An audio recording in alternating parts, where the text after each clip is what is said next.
Bismillahirrahmanirrahim. Assalamualaikum warahmatullahi wabarakatuh. Alhamdulillahirabbil alamin. Daimil ifdhali 'azimin nawal. Wassalatu wassalamu ala sayyidina wa maulana Muhammadin Maula Bilal al-Badril Mutalal sallallahu alaihi wa ala alihi khairu sahbin wa amma ba'd. Ma'asyiral hadirin dan hadirat yang dimuliakan oleh Allah Subhanahu wa taala, alhamdulillah pada maghrib hari ini kita semua senantiasa berkumpul semata-mata mengharapkan rahmat dan ridhonya Gusti Allah Subhanahu wa taala, yang mana semoga dengan barokah perkumpulan kita ini Allah Subhanahu wa taala mengabulkan hajat kula lan panjenengan sedaya, dan Allah Subhanahu wa taala menjadikan kita semua orang-orang ahli surganya Gusti Allah Subhanahu wa taala. Amin amin ya rabbal alamin. Sebagaimana biasanya sebelum kita mulai kajian pada maghrib hari ini, mari kita membaca niat yang dihimpun oleh Al-Imam Abdullah bin Alawi Al-Haddad. Monggo sareng-sareng. Bismillahirrahmanirrahim. Nawaitu ta'alluma wa ta'lima wa tadhakkura wa tadhkira wan naf'a wal intifa'a wal ifadata wal istifada wal hatha ala tamassuki bi kitabillahi ta'ala wa sunnati rasulihi sallallahu alaihi wasallam wa du'a ila al-huda wa dalalata ala al-khair ibtigha'a wajhillah wa mardatihi wa qurbihi wa thawabihi subhanahu wa ta'ala. Amin amin ya rabbal alamin. Alhamdulillah, pada hari ini kita masih berada di 10 hari pertama bulan Muharram, di antara bulan-bulan yang diagungkan oleh Allah Subhanahu wa taala, yang mana kalau kita melakukan amal soleh Allah akan melipat gandakan pahala kita, dan yang mana kalau kita melakukan amal buruk maka Gusti Allah akan melipat gandakan dosa kita. Itu diantara makna daripada Ashhurul Hurum, bulan-bulan haramnya Allah Subhanahu wa ta'ala. Bulan Muharram itu adalah bulan yang mulia, dan 10 hari pertama dari bulan Muharram lebih mulia daripada hari-hari yang lainnya di bulan Muharram. Ada beberapa amalan dan anjuran yang dianjurkan oleh ulama agar kita semua mempraktekannya di 10 hari pertama bulan Muharram. Yang pertama diantaranya adalah berpuasa. Kita dianjurkan untuk berpuasa di 10 hari pertama bulan Muharram. Kalau memang kita tidak terbiasa dengan berpuasa dengan sifat puasa Nabi Daud atau puasa setiap harinya dari tanggal 1 hingga 10, maka bisa pula kita berpuasa setiap Senin atau Kamisnya. Lalu amalan berikutnya yang dianjurkan oleh ulama adalah bersilaturahim, mengunjungi orang-orang soleh, mengunjungi ulama, mengunjungi para yai, para habaib, dengan niat agar awal-awal hari kita ini diiringi dengan sesuatu dan dimulai dengan sesuatu yang baik, atau istilah dalam agama ini adalah tafaulan, optimis. Sebagaimana yang dianjurkan tatkala kita masuk di tahun baru, kita dianjurkan untuk minum susu putih. Oke. Dianjurkan minum susu putih di awal tahun baru. Mungkin jenengan ada yang belum sempat minum susu putih, diperbolehkan, tetap dianjurkan di permulaan tahun baru ini kita minum susu putih.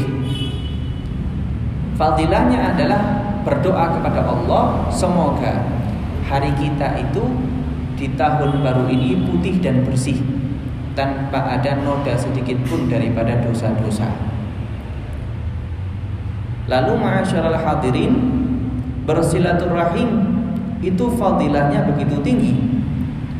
Man ahabba, barang siapa yang ingin, dawuh Kanjeng Nabi, an yubsata lahu fi rizqi, Allah lancarkan rezekinya, wa yumsa'a lahu fi atharih, dan Allah panjangkan umurnya, falyasil rahimah, hendaknya dia menyambung silaturahim.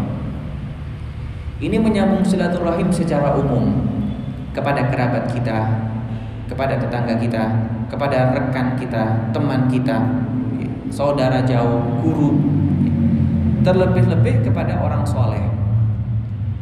Dianjurkan di awal bulan Muharram, di 10 bulan Muharram, berziarah kepada orang soleh, baik orang soleh tersebut masih hidup ataupun orang soleh tersebut sudah wafat. Jadi maknanya menziarahi orang soleh ini, baik orang soleh tersebut masih hidup, kita mampir ke rumah beliau, atau kita bersilaturahim di tempatnya beliau, ataupun orang solehnya sudah wafat dengan cara kita berziarah, nyekar ke makamnya beliau, semata-mata berdoa mengharapkan beliau menjadi wasilah, perantara kita antara kita dengan Gusti Allah Subhanahu wa ta'ala. Dan berziarah kepada orang alim, baik beliau hidup ataupun sudah wafat, tidak ada ruginya sama sekali. Tetap mendapatkan ilmu. Walaupun beliau sudah wafat, dengan kita menziarahi beliau, pasti kita tetap mendapatkan ilmu kalau kita mau merenunginya. Bahkan Kanjeng Nabi SAW dawuh, kuntu nahaitukum an ziyaratil kubur ala fazuruha fa innaha tudzakirukumul akhirah. Dulu aku melarang kalian untuk berziarah kubur. Di zaman dahulu kenapa dilarang ziarah kubur? Karena orang-orang jahiliyah itu terlalu berlebihan.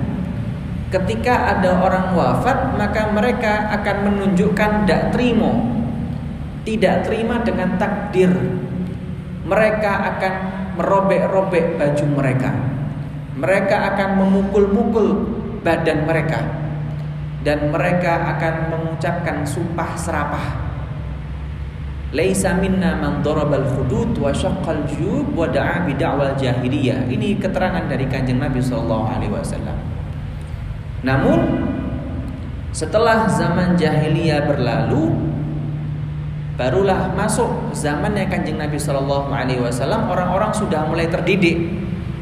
Makanya Kanjeng Nabi SAW mengatakan, dulu aku larang ziarah kubur, sekarang ala fazuruha, berziarahlah, nyekaro, fa innaha tudzakirukumul akhirah.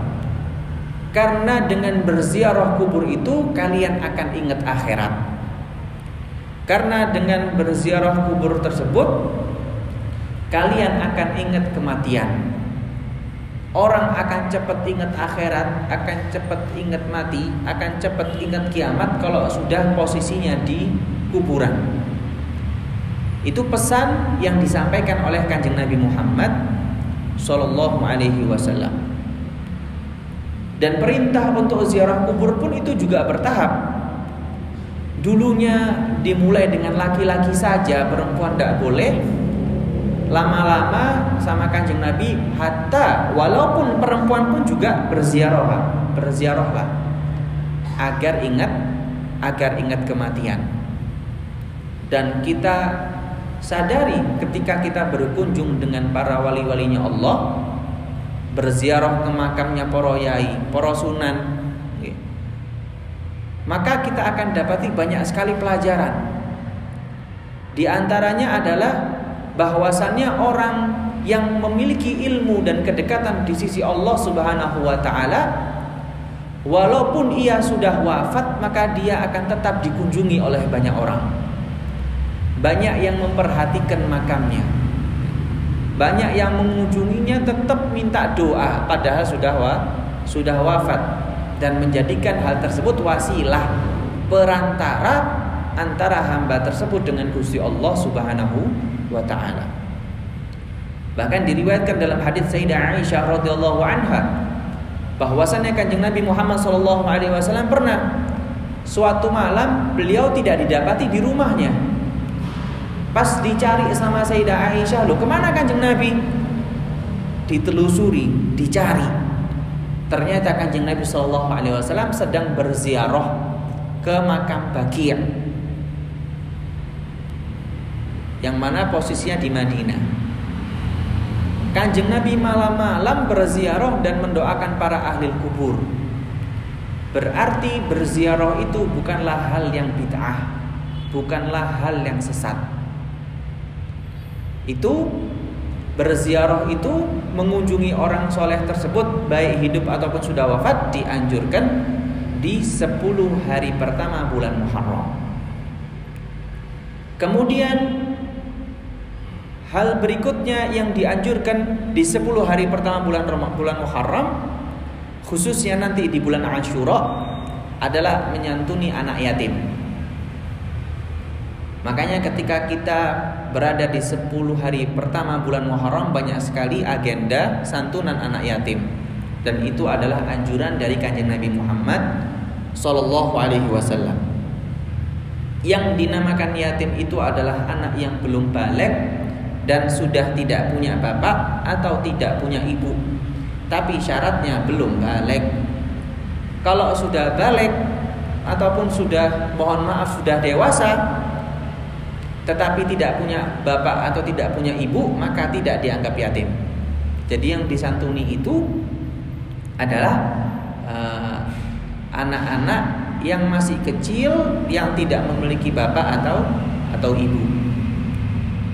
Dan kemudian ketika menyantuni anak yatim, hendaknya orang yang menerima harta anak yatim tersebut amanat.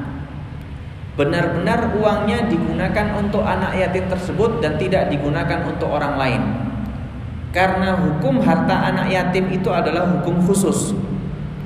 Harta yang dikhususkan untuk anak yatim tidak boleh orang lain mempergunakannya, walaupun keluarganya, kecuali jikalau hal tersebut ada maslahat dan dikembalikan ketika anak tersebut sudah dewasa.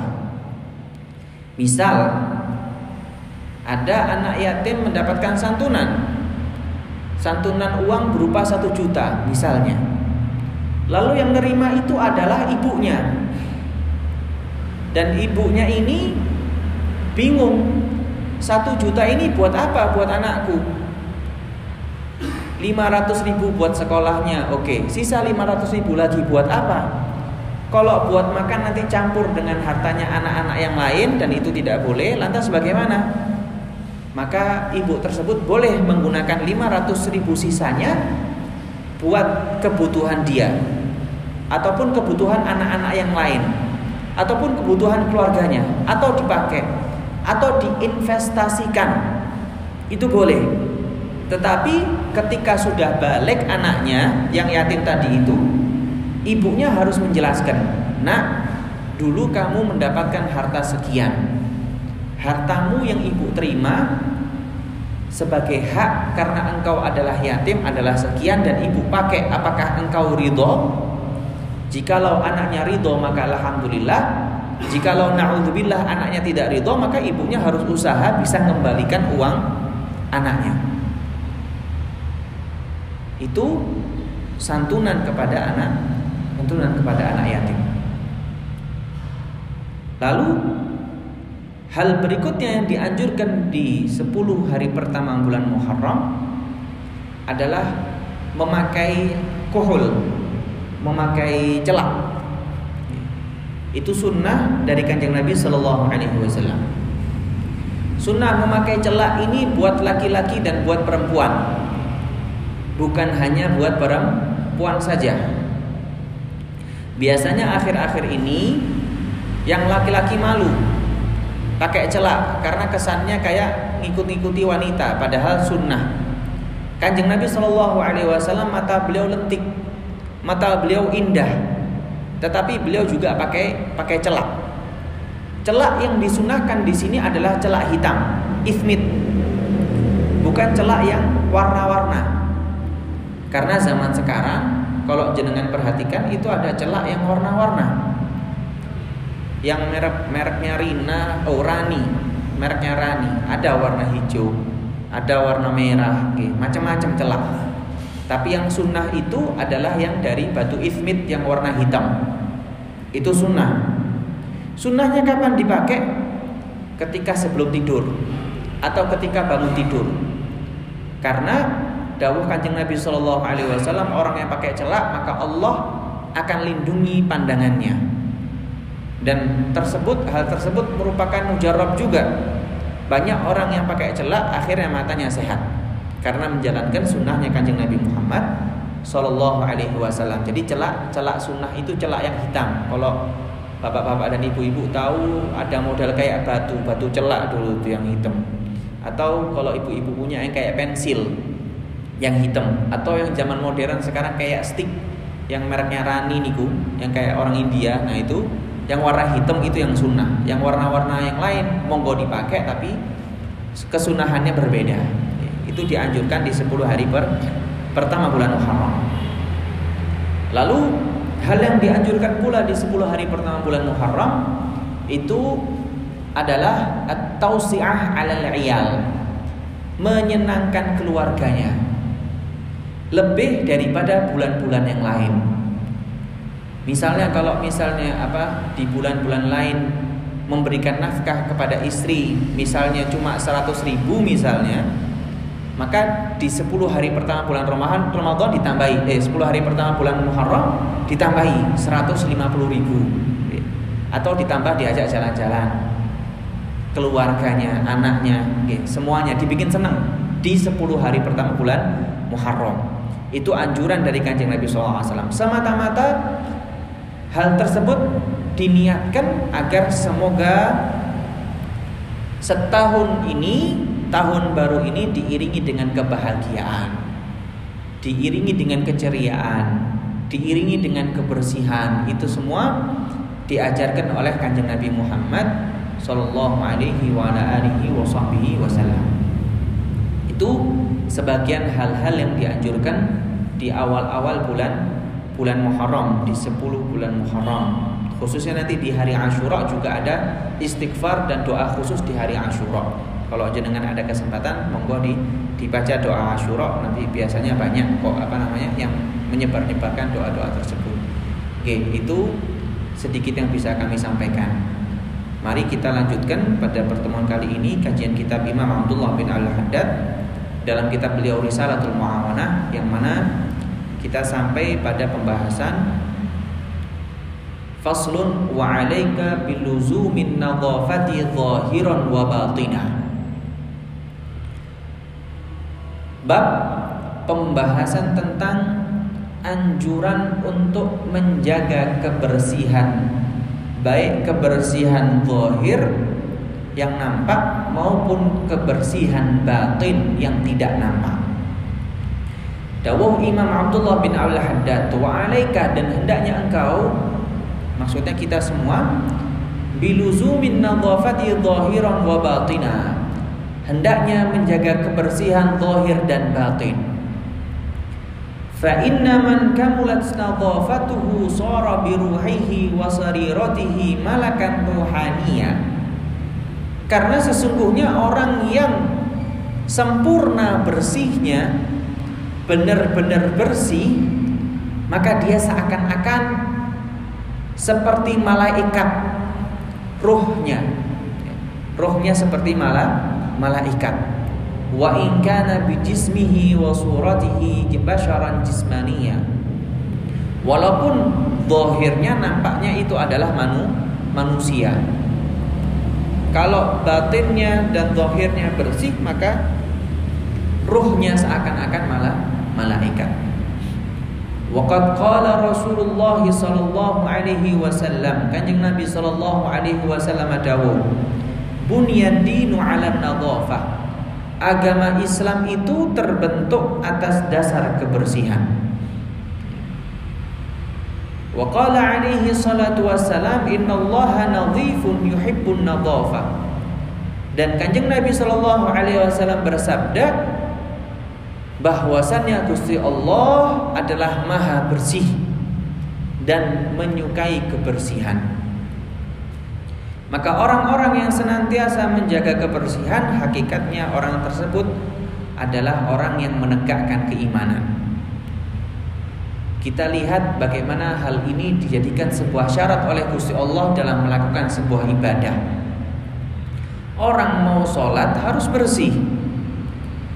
Bersih zahirnya, bersih tempat yang digunakan untuk sholat, bersih pakaiannya, bersih anggota tubuhnya, tidak boleh ada najis, bersih pula hatinya. Ibadah apa lagi? Orang mau berwudu juga harus bersih. Bersih airnya, bahkan air musta'mal atau air bekas dipakai wudu itu pun tidak boleh dipakai wudu lagi. Saking benar-benar ketat masalah kebersihan ini. Mau sedekah harus bersih hartanya, sumbernya harus bersih, bersih niatnya. Jadi kebersihan ini menjadi pondasi utama dalam agama Islam. Bahkan sebagaimana kita sering dengar an-nadhafatu minal iman, kebersihan itu adalah sebagian daripada keimanan. Insya Allah tidak ada cerita kalau para nabi itu orang-orang yang kotor, itu tidak ada. Bahkan kalau jenengan pernah dengar kisah Nabi Ayyub alaihissalam atau nabi-nabi yang dikatakan dalam kisah-kisah yang palsu itu, kalau beliau pernah sakit, sakitnya gatelen, naudzubillah min dzalik. Ada orang yang membuat kisah menyampaikan kalau Nabi Yakub alaihissalam beliau sakitnya sakit gatel sampai tidak ada yang berani mendekat. Padahal yang terjadi tidak seperti itu. Beliau sakit biasa dan tidak membuat orang jijik. Karena di antara syaratnya Nabi itu adalah mereka tidak sakit yang membuat orang kabur. Jadi semua nabi-nabinya Gusti Allah adalah orang-orang yang senantiasa menjaga kebersihan. Bahkan Kanjeng Nabi SAW menyontohkan kepada kita, kalau makan jangan sampai ada sisa. Bahkan kalau misalnya masih ada bumbu di piring, disuruh bersihkan, suruh ngoreti, jangan sampai disisakan, yang mana hal tersebut merupakan hal yang mubadzir. Itu diajari oleh Kanjeng Nabi SAW. Bahkan bentuk kesunahan adalah menjilat sisa bumbu dari piring yang ada.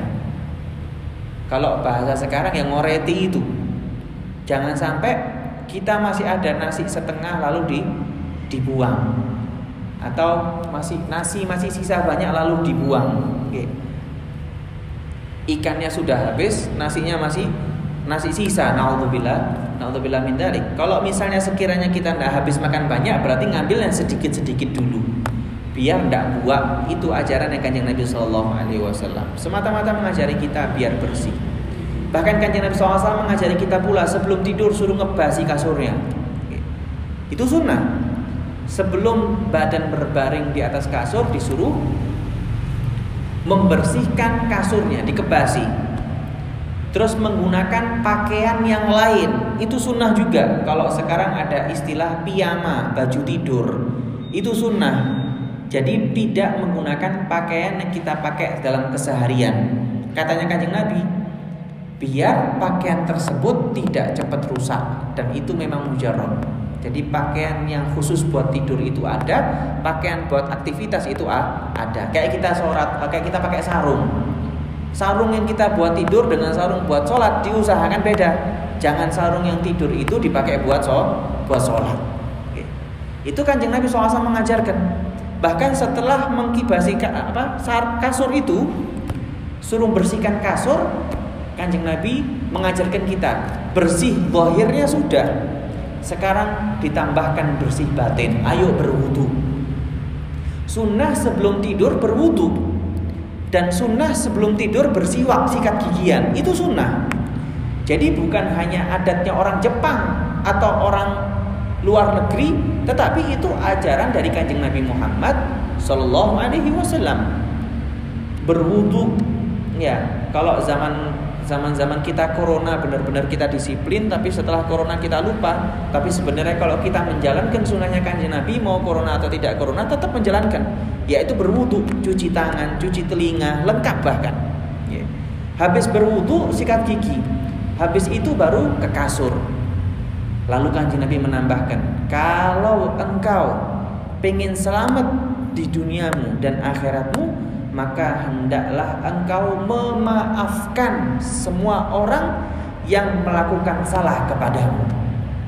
Nah, ini adalah bersih batin. Sebelum tidur suruh mengampuni, memaafkan semua orang yang berbuat salah kepada kita. Ya Allah ampunilah fulan, ya Allah ampunilah fulan, ya Allah ampunilah fulan. Jadi ketika kita tidur, zahir kita, fisik kita, lingkungan kita itu bersih, dan hati kita, batin kita pun juga bersih. Sehingga kalau tiba-tiba Gusti Allah mencabut nyawa kita tatkala kita tidur, insya Allah sudah lebih siap dalam keadaan husnul khotimah. Allahumma ja'alna minhum. Setelah memaafkan orang-orang yang melakukan kesalahan kepada kita, kita dianjurkan oleh Kanjeng Nabi untuk membaca surat, ada ayat kursi, ada Al-Fatihah, ada Qul huwallahu ahad wa muawwidzatain. Lalu setelah itu doa bismillahirrahmanirrahim amutu wa ahya. Habis itu tidur. Itu sedikit daripada yang diajarkan oleh Kanjeng Nabi SAW, menunjukkan pentingnya kebersihan dalam agama Islam. Dan hal tersebut mulai dipraktekkan di pondok-pondok sekarang. Kalau kita lihat pondok pesantren yang sekarang ini, masya Allah tabarakallah, tentang kebersihannya. Jadi kalau dulu ada istilah santri gudiken itu stempelnya pondok atau bahan tirakat, tapi kalau sekarang diusahakan tidak, karena kebersihan itu adalah ajarannya Kanjeng Nabi Muhammad SAW. Jadi di mana-mana kita jaga kebersihan. Wa tahsulun nadhafatul batinatu bitazkiyatin nafsi an radailil akhlaq. Dan kebersihan batin itu, kata Imam Abdullah bin Alawi Al-Haddad, kebersihan batin itu bisa digapai dengan cara membersihkan diri dari akhlak-akhlak yang buruk, kayak sombong, kayak riya, kayak hasud, kayak cinta dunia yang berlebihan, dan lain sebagainya. Al-kibru batrul haq wa ghamtun nas. Sombong itu adalah batrul haq, menafikan kebenaran, wa ghamtun nas, dan merendahkan manusia, itu sombong. Wariya, riya itu adalah bangga diri. Wal hasad, hasad itu adalah mengharapkan nikmat dari orang lain hilang. Jadi kita ingin mendapatkan nikmat orang tersebut, tapi nikmat itu hilang dari orang itu. Misalnya Kita melihat ada seseorang diberikan nikmat oleh Allah Subhanahu wa taala misalnya. Lalu ada orang lain mengatakan, saya pengen kayak fulan, saya pengen kayak orang itu, moga-moga orang itu bangkrut dan saya lebih kaya. Itu namanya riya. Ada juga iri dalam hal kebaikan. Itu namanya bukan riya, tapi namanya ghibthah. Ghibthah itu iri dalam kebaikan.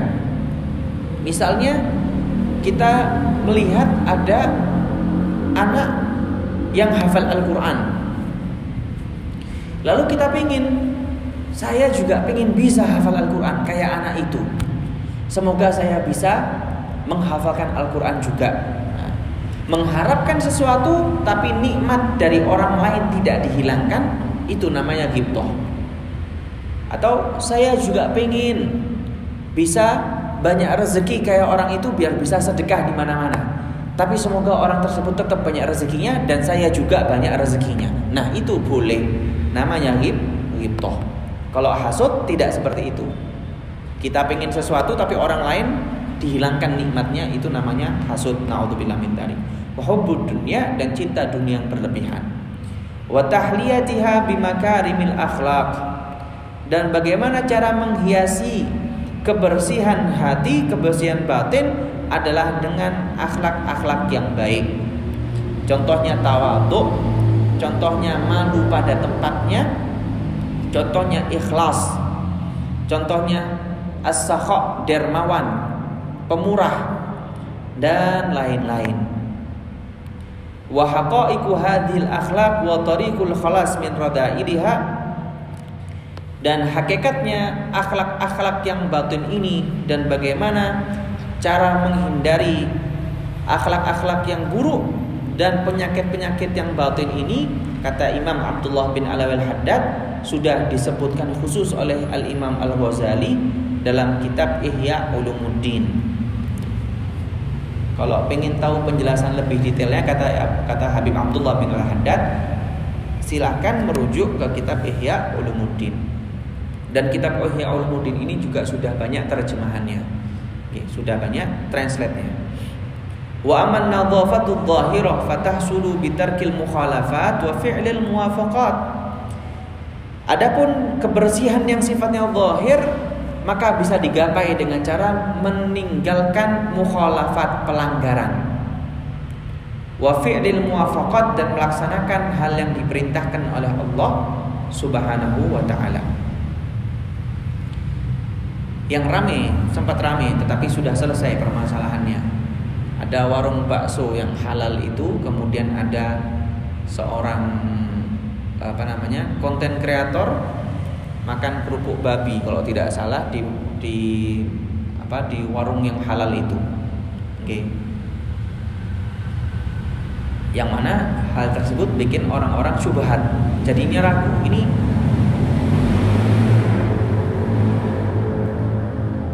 sendok atau mangkoknya jangan-jangan yang kena kerupuk babi itu tadi. Nah, makanya yang dilakukan sama pemilik warungnya adalah memecahkan seluruh mangkok-mangkok yang tersedia biar yakin kalau yang dipakai lagi itu bukanlah yang terkena babi.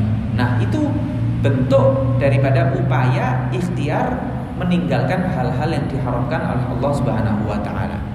Karena semisal barang najis kayak mohon maaf babi itu, yang diharamkan bukan hanya babinya saja, tetapi apapun yang keluar dari babi, baik itu dagingnya ketika direbus, minyaknya, ataupun peranakan dari babi pun mohon maaf juga haram. Misalnya ada babi dikawin silangkan dengan kambing lalu melahirkan seekor kambing, maka kambing itu hukumnya haram karena bapaknya atau ibunya babi. Na'udzubillah min dzalik. Jadi kalau ada orang misalnya jualan nasi goreng, ada di Surabaya, sempat viral juga, tapi sudah dikasih tahu kalau ini pork, ada babinya. Jadi satu wajan itu gorengnya campur. Yang jual orang orang non muslim. Ketika mau mesen ditanya, mau pakai minyak babi atau pakai minyak ayam. Oh mohon maaf, bukan nasi goreng tapi mie ayam. Bikinnya ditanya mau minyak babi atau minyak ayam. Akhirnya kalau pesan minyak babi di wadah yang sama, bikinnya pakai minyak babi. Kalau pakai minyak ayam di wadah yang sama juga pakai minyak ayam. Walaupun minyaknya berbeda, tapi wadahnya itu sudah terkena minyak babi, maka kemungkinan besar zat babinya masih ada dan hal tersebut bisa mengakibatkan keharaman pada makanan. Jadi hati-hati, dicek benar-benar bersih atau tidak, benar-benar halal atau tidak. Makanya proses sertifikasi halal itu prosesnya agak panjang. Kalau di zaman sekarang bahkan di kantin-kantin pun diminta untuk ada label halal atau sertifikasi halal. Karena itu ya, antisipasi jangan sampai yang kita makan itu terkandung hal-hal yang diharamkan oleh Allah Subhanahu wa taala. Karena sumber taatnya kita atau kemaksiatannya kita itu berasal dari makanan. Pusat utamanya itu makanan. Kalau kita pengen anak kita soleh, diri kita soleh, maka sejauh mungkin hindarkan lambung kita daripada hal-hal yang diharamkan oleh Allah Subhanahu wa taala. Bahkan dawuh Kanjeng Nabi sallallahu alaihi wasallam, perut atau lambung yang sering dimasuki barang-barang yang haram, baik harta yang sumbernya haram atau makanan yang diharamkan oleh Allah, maka kelak perut tersebut akan dibakar dengan api neraka. Na'udzubillah min dzalik. Semoga Allah Subhanahu wa taala melindungi kita semua. Oke, itu di antara upaya bagaimana menjaga kebersihan secara zahir. Oke.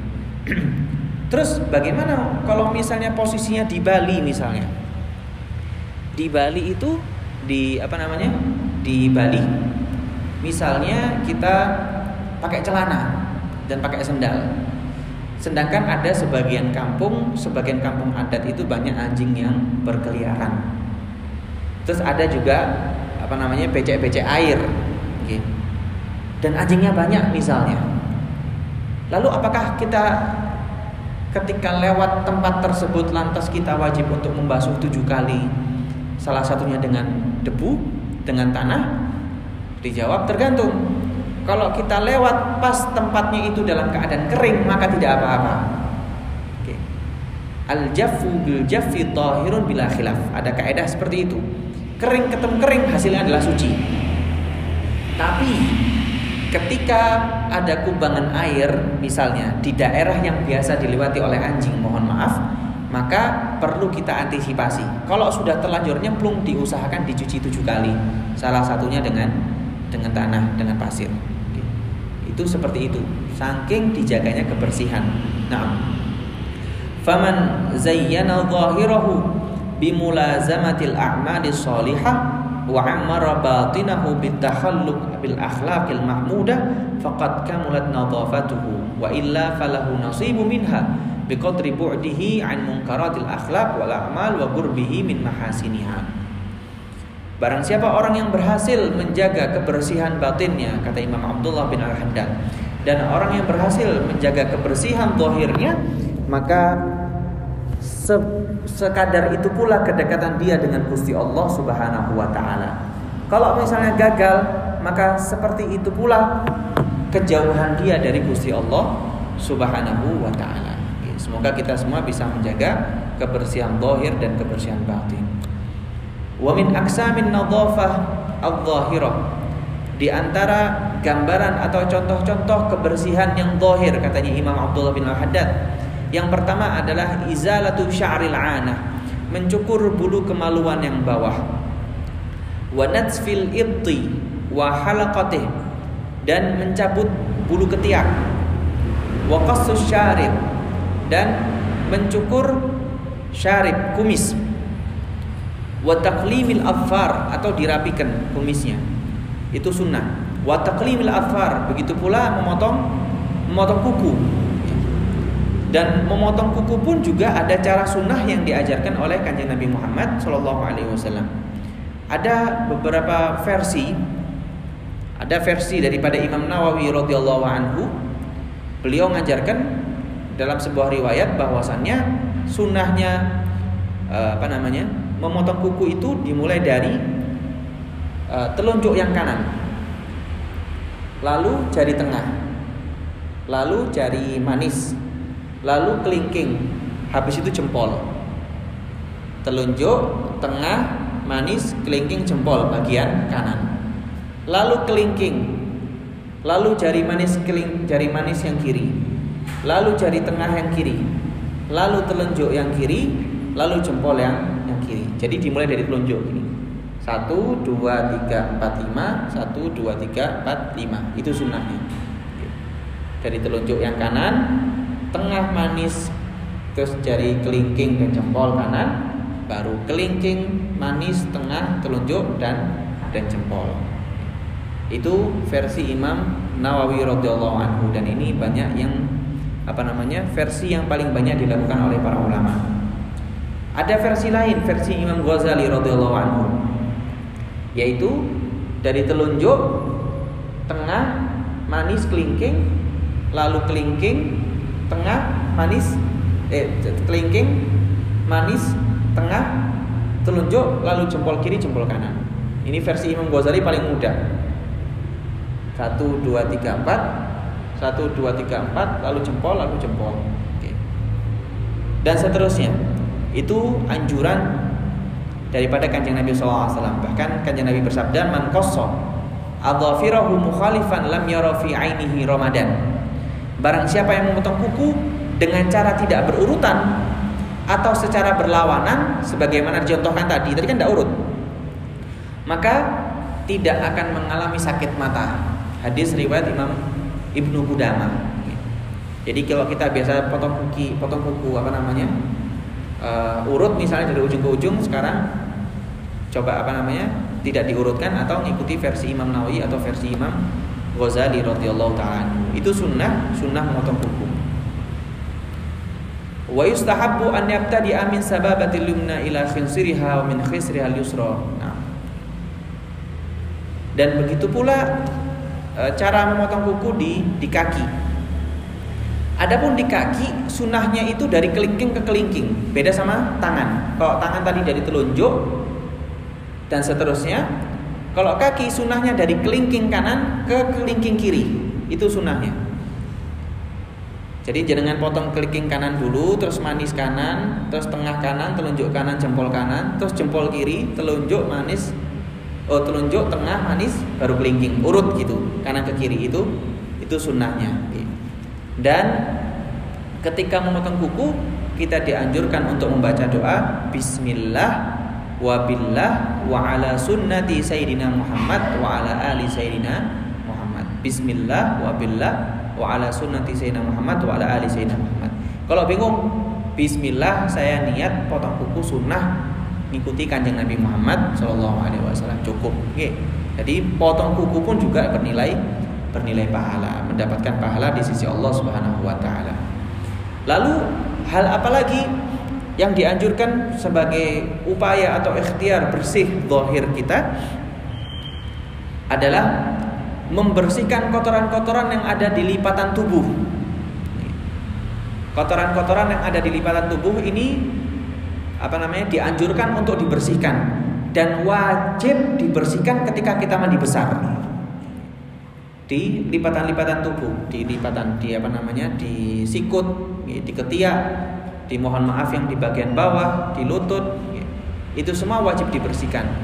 Kalau mandi besar, kalau tidak mandi besar, afdal dibersihkan. Itu semata-mata upaya agar kita terjaga kebersihan kita secara zahir kita, dan begitu pula secara batin. Dan adapun hal-hal yang lain yang dianjurkan oleh Nabi Muhammad SAW, insyaallah akan kita bahas bersama di pertemuan yang akan datang. Semoga Allah Subhanahu wa taala memberikan kita ilmu yang bermanfaat fid din wa dunya wal akhirah. Allahumma ja'al jam'ana hadza jam'an marhuma tafarruqana ba'di tafarruqan ma'suma wa la taj'al fina wa la ma'ana syaqiyan wa la mahruma wa an babi rahmatika matruda. Wa sallallahu ala sayyidina Muhammad wa alhamdulillahi rabbil alamin. Kita akhiri subhanakallahumma wa bihamdik asyhadu an la ilaha illa anta astaghfiruka wa atubu ilaik. Wassalamualaikum warahmatullahi wabarakatuh.